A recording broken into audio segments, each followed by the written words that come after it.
কেন আমার আল্লাহ আব্দুল্লাহ ও আমেনার বিয়ে আসমানি জগতে পড়িয়ে দিয়েছেন।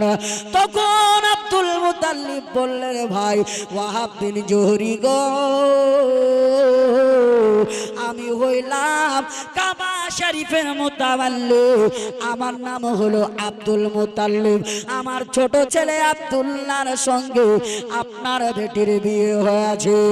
এই বলে দুইজন বাবা সন্ধিতে গলায় গলা লাগিয়ে আপনার ওয়াহাব বিন জোহরির বাড়িতে আমার নবীজির দাদু আব্দুল মুতাল্লিব খাওয়ান দাওয়ান করলেন। বাবা খাওয়া দাওয়ার করার পরে তিনাকে বললেন, ভাই গো, যখন ওই দুনিয়াতে আমার বেটার আপনার বেটির সঙ্গে বিয়ে হয়েছে, এই বিবাহতে দুনিয়ার মানুষ সন্তুষ্ট হবে না।